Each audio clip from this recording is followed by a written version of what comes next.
Sesioni i 8-10 i Asamblesë Përgjithshme të Organizatës Kombeve të Bashkuara mbahet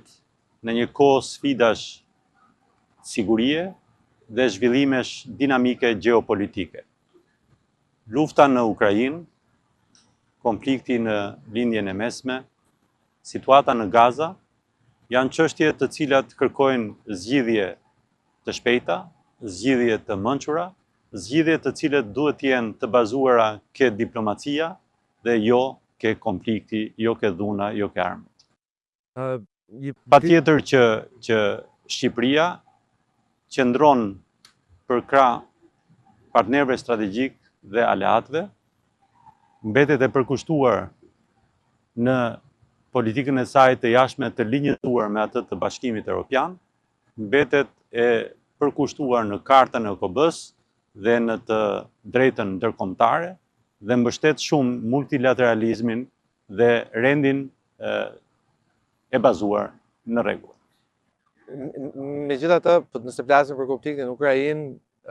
duke si situata është ndërlikuar, sidomos në zonën e republikave baltike, në ditët e fundit, aty ku Shqipëria ka dhe dislokuara trupat e saj gjeniere në Lituani apo në Letoni, dhe pa dyshime infusionet ajrore të avionëve dhe dronëve rusë deri në Rumani dhe Moldavi. Presidenti Trump në takimin me Zelenskin tha që vendet aleate të NATO-s duhet godasin avionët dhe dronët rusë cilët kalojnë vijën ajrore të aleancës. Ama kjo do të ishte një hap shumë afër një konflikti i tretë të armatosur për te Ukrainës. Mendoj që deklarata e presidentit Trump është një deklaratë e duhur në momentin e duhur.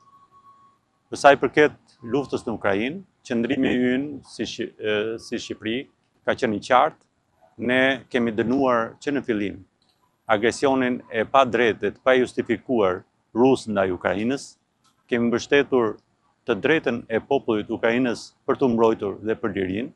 po ashtu kërkojmë që të ketë një llogaridhënie për këtë agresion rus dhe patjetër mbështesim çdo lloj zgjidhje diplomatike e cila është e udhëhequr nga Shtetet Bashkuara të Amerikës dhe Bashkimi Evropian për të pasur një zgjidhje të drejtë, të qëndrueshme dhe të pranuar.